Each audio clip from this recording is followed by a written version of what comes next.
I do feel slightly nauseous.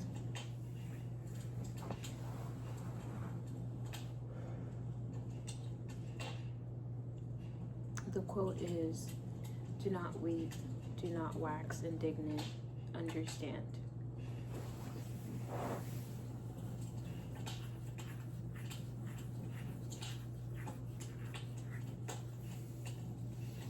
You know, like when people say they're waning and waxing, I actually don't even remember if the quote says waxing. It might say wane.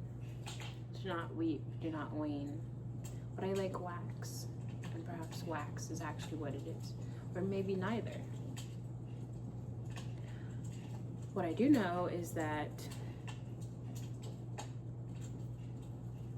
I don't even want to do this. I don't even want to record this video. I don't want to give any of me to anybody or to anything. I just want to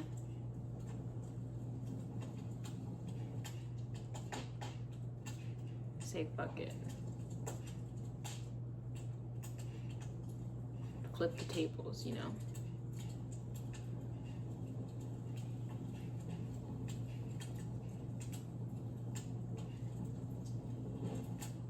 Perhaps my pride is not allowing me to say that I rediscovered a new word. No, that's not what I meant to say. My pride is not allowing me to say that I discovered a new word. My pride is telling me to say that I rediscovered a word, because that diminishes the thought that I didn't know then what I know now. And so if we're constantly in this like, oh, I already knew that. Oh, I already knew that. And essentially we're losing the middle phase, because if you already knew that, then how did you know that thing? You know? Like we're eradicating the process of learning anything by gaslighting or tricking the mind into thinking that you already knew it, when really it's okay if you didn't know. It's okay if you didn't know.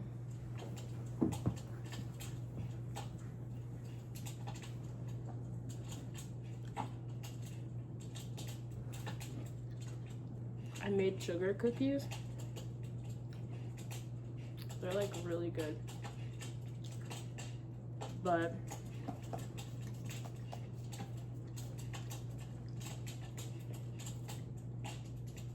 they're like super flaky. I don't know why.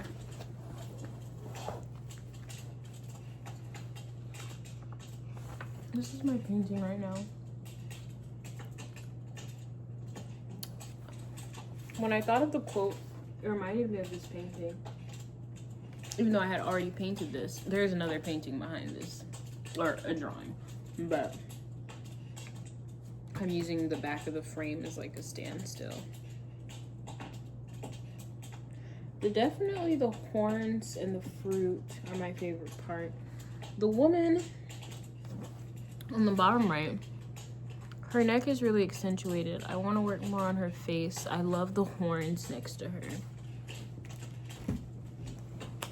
But do not weep, do not wax indignant, understand.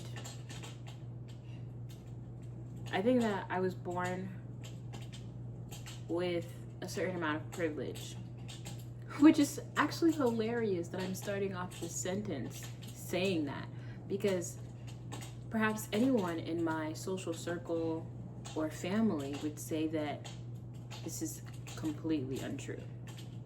This is actually even a delusional phrase for me to say. However, everyone's born with a certain amount of privilege. I mean, I could have maybe not had my life, but it could have been somewhere else, just so unprivileged.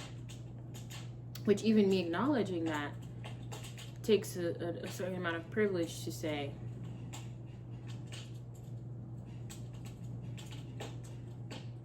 like, it could have been worse. However, that doesn't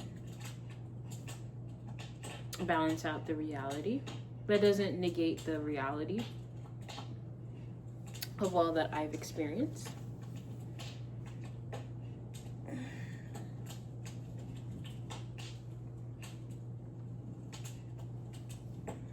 So I've been doing headstands, so I will probably be doing this the whole video because my back and shoulder are killing me, actually.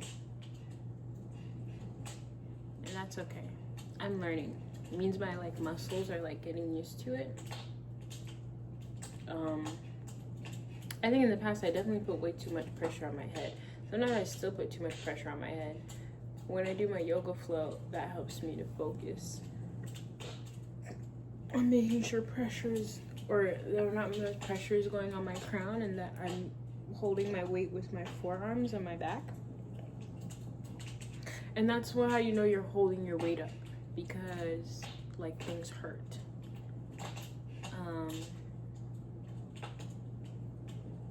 It hurts to let people go. It hurts to cut people off. It hurts when people in the back of your mind and you don't know what you would want to say to them, but you just know I have something to say to you, and this can't continue like this. You try not to make your day revolved around them or your mind or your thought process, whether it be a friend, whether it be a relationship. It's just this thing just it consumes you, and it wouldn't be hurting if you weren't supporting all that weight. For example, someone who is dissociated in a relationship probably won't feel the pain or the hurt because they're not actually holding anything. And the fact that you're able to hold space for something, the fact that you're able to experience the pain of it means that you're holding space to experience that pain. Which makes me feel like perhaps who and what I've been reflecting on is not holding that same adequate amount of space for me. And so while I'm sitting here and trying to grow and I feel like I'm flourishing in ways that I've really never flourished before, or maybe I have, and it's a need to remember, and then other people aren't holding that space and I'm the one getting hurt. It's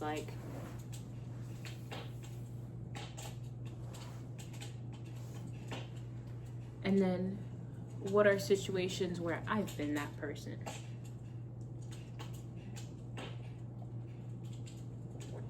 Who decided that I was going to check out, not hold the weight? I'm really just talking because I did not expect to mention this. I just wanted to talk about indignance. It is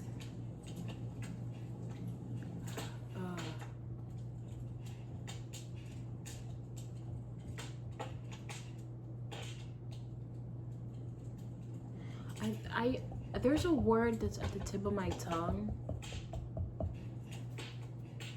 I'm just gonna say it. I'm wanting to say out warily, as in O-U-T, and then warily, W-A-R-I-L-Y. But I know the word that I really want to say is outraged, right? This is an outrage. I'm wondering if my intuition is wanting to say warily, being wary of something, warily. Stay with me here. I'm gonna need more water.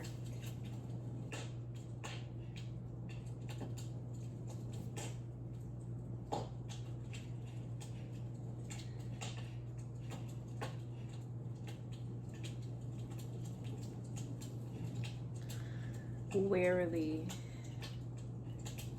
This is an outrage.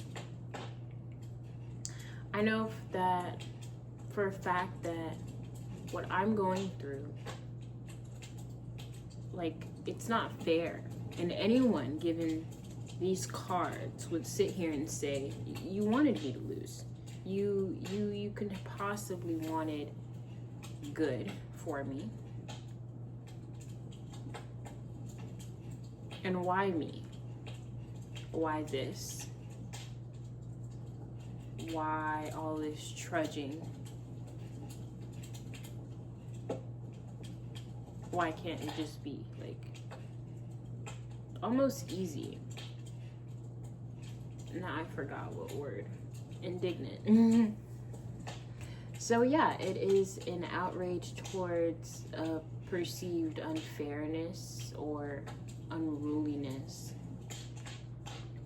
I think of the book of Job, which is actually, I really admire that story.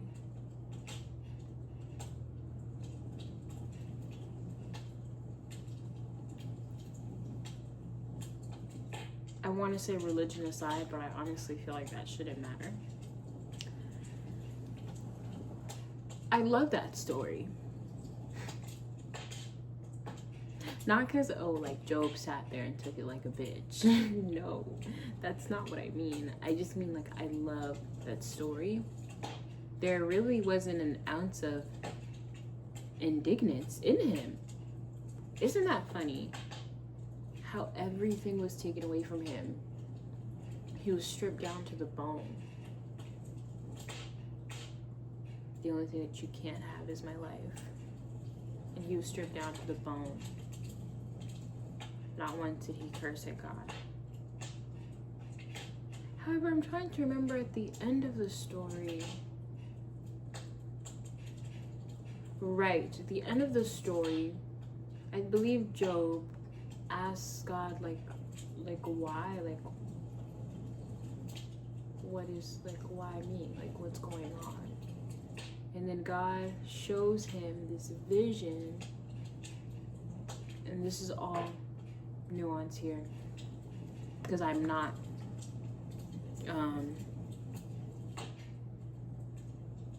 there's a lot more intricacies in the story, and I really am just paraphrasing. God gives him this like vision, and it really, I can't put words to the vision because I wish I could like peel a piece of my brain and show you.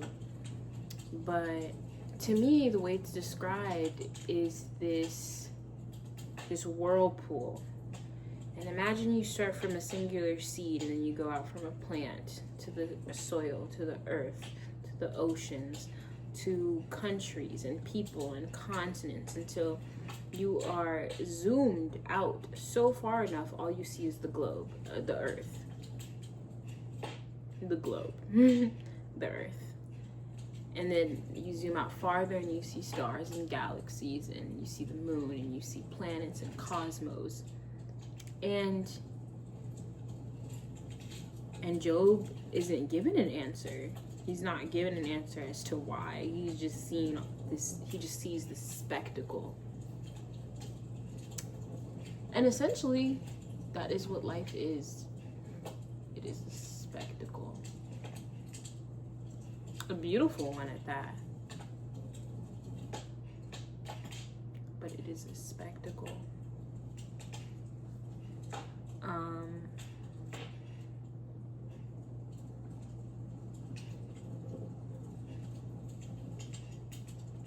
When we learn to zoom out far enough,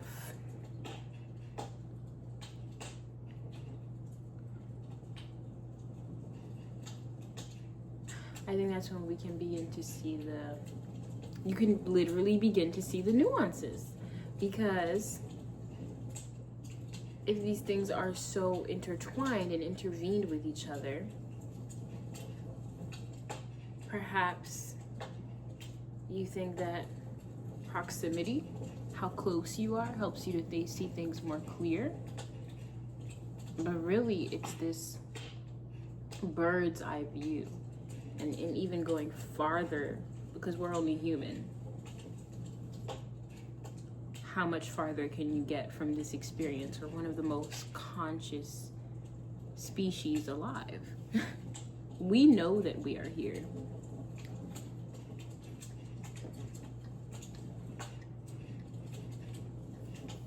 In a way that a lot of other species don't acknowledge themselves. We've built hierarchies and constructs and religions and politics and books, and we have diplomats, we have ways and living of morals and ethics.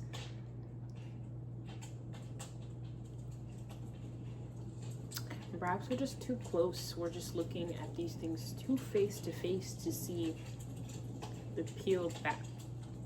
Pardon me. The peeled back of it. Did I show you guys my Capricorn mug already?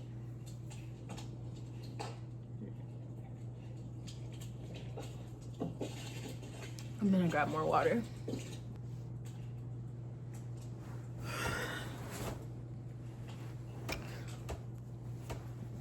Look at the back of my shirt.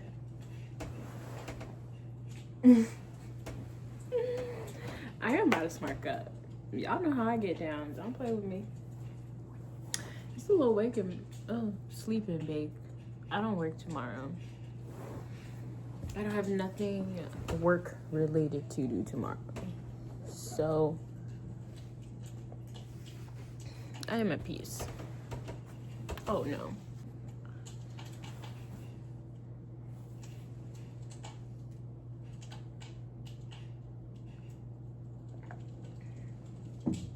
So yeah, maybe being face to face with something.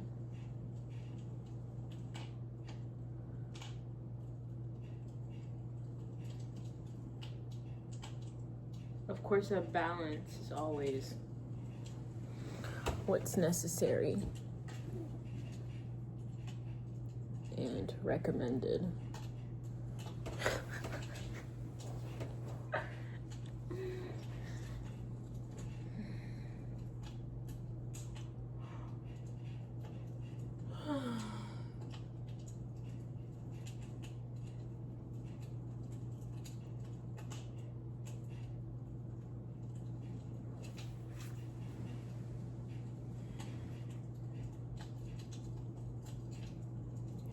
I just don't know if I want to share this.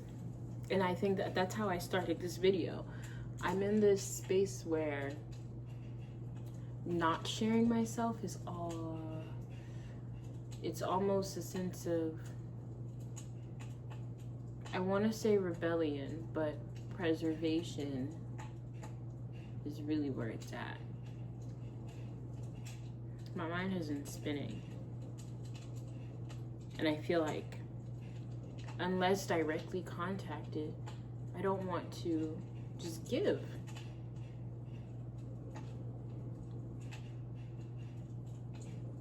Because I also feel like, what if I don't have much to give? Or what if I've always felt like I don't have much to give?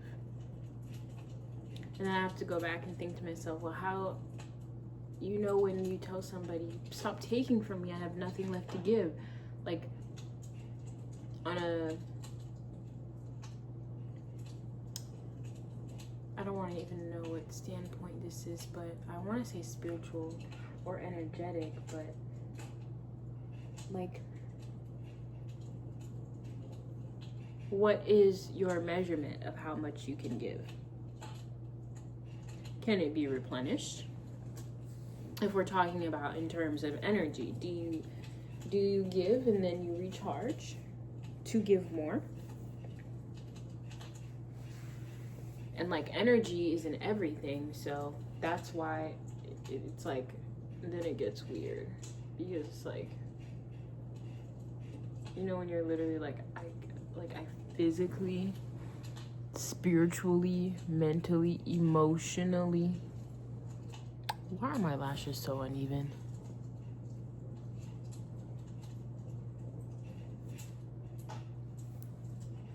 I just can't give you more than this. Ugh, that's gonna bother me the rest of the video, bro. It literally looks like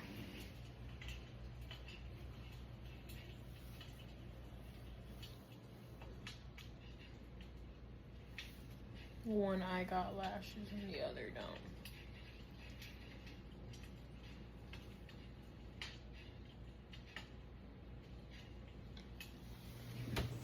Don't judge me, don't judge me, don't judge me. I actually don't even think I'm cutting any of this out. See, another reason I'm recording this is because I hate editing videos. I don't enjoy it. Or rather, I don't like recording like vlogs. I know that like I make them. I enjoy making them because in the moment, like recording yourself and just like having fun while recording yourself, like, ooh, excuse me, it's a vibe. Okay, here we are. That part I'm cutting out because I just fixed that camera way too many times for my liking.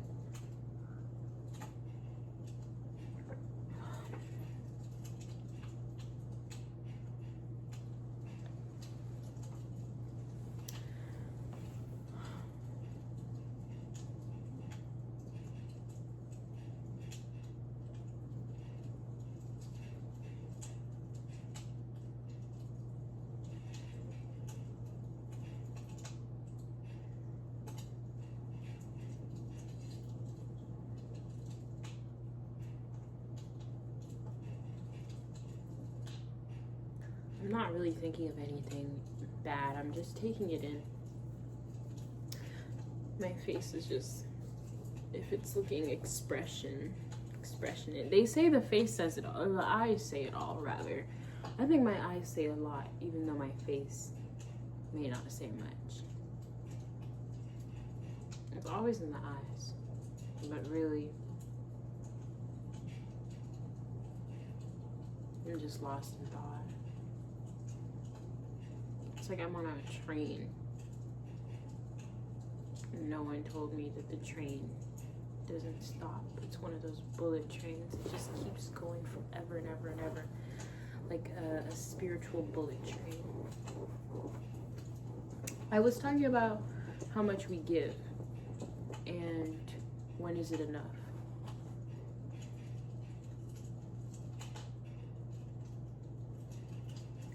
When you tell yourself it's enough. Because really, people will take as long as you're giving.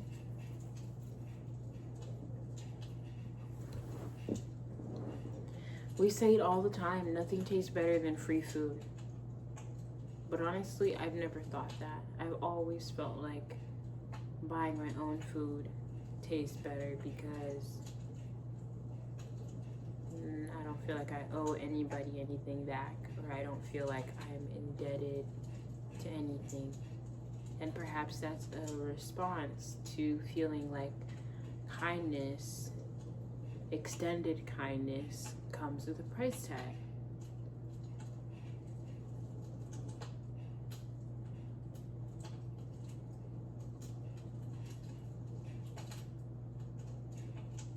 That's all.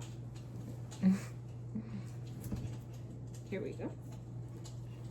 Something real small today, real light. I'm going to sleep right after this, I kid you not. I'm finna put on that movie. It's this movie I like. This is actually ripped. We about to smoke it like a fluke. I actually wanted to cut out the parts of me smoking. Like,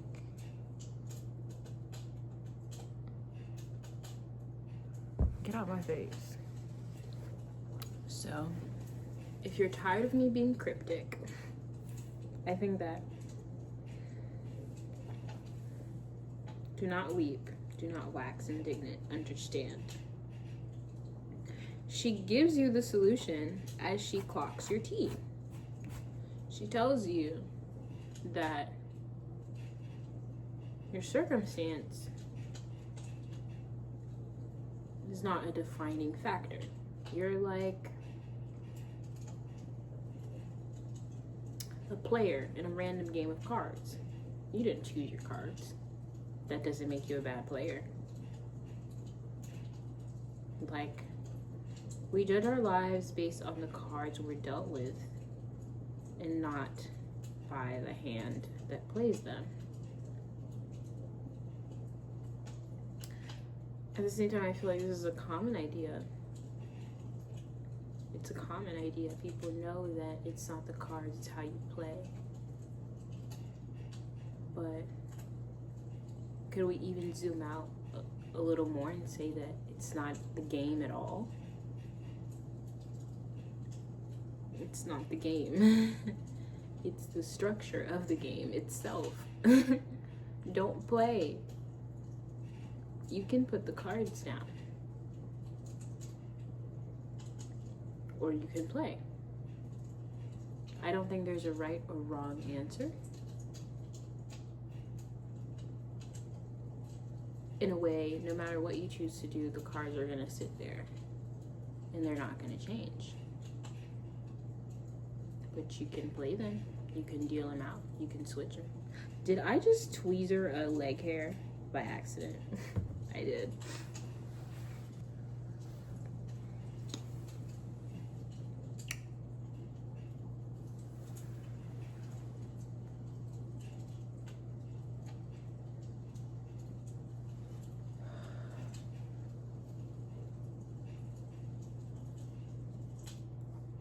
But I see that there's this desire to play just to prove that you're not a bad player.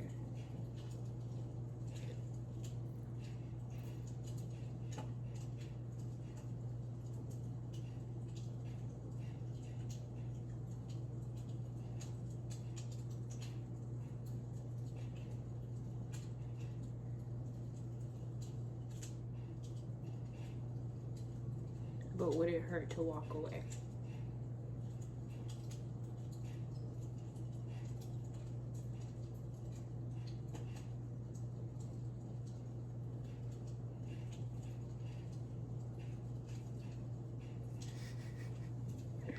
Just some food for thought.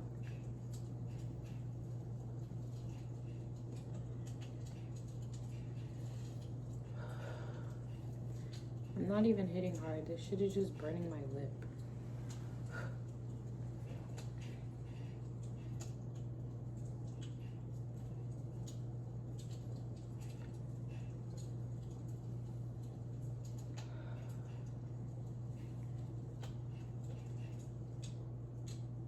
Do not wax indignant.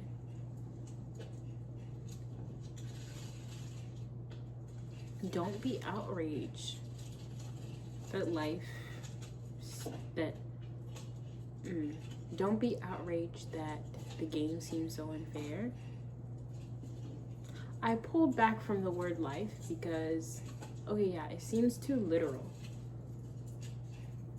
It seems too literal. But understand calls you to a thing that I have been consciously practicing is bringing awareness to something. It was this particular video that I watched, and it was this man giving a lecture, and he talks about like addiction, and he talks about, you know, like what is the consciousness or experience, mental experience behind addiction. He talks about really a solution to it, but he uses sex. He uses sex, which is something that everyone does, everything does, or has some sort of version of coupling and intimacy, whether it be for reproduction or pleasure. Most of the times for reproduction. We know it as pleasure. He says, what has sex ever done to anybody? You know, like, it's never done anything to me, you know, like, not to disregard all the harm that it's caused, but I am saying that we can all, to some extent, agree that there is pleasure within sexual energy. The root chakra. It's where our pleasure sits, our enjoyment for things. And talks about, you know, at the moment of or arousal, like bringing awareness to it, and that's it. I don't even think it's a solution, but rather literally practicing consciousness, practicing consciously doing something. So before you take a drink, before you watch that video, before you watch that movie, before the dopamine, before any dopamine, before the strike of pleasure arrives, before the climax, bring awareness to it. He even talks about bring awareness to that being that you find attractive, bringing awareness to your, you know, and perhaps through that, like, you work through it and you don't become a slave to it because you're bringing awareness to it.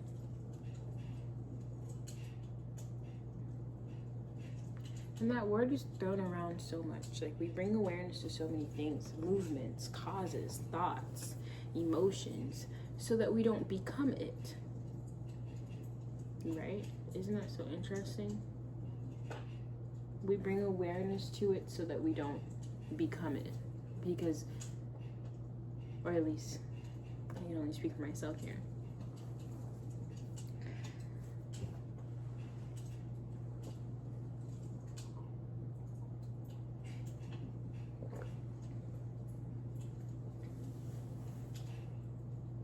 But bringing awareness to it is so that it doesn't consume you. Like when you tell yourself that I am not my emotions, I'm just an observer of them, I'm experiencing them, it doesn't make them any less real. It doesn't make your grief or anger any less grief or anger.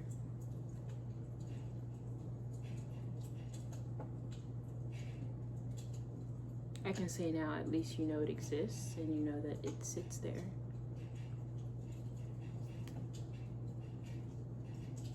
And isn't that wonderful?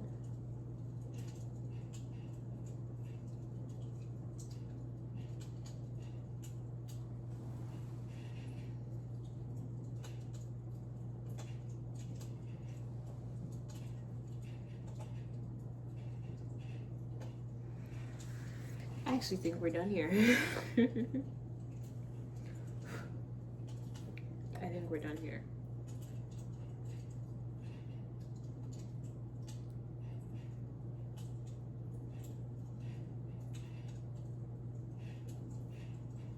And I meant every last word.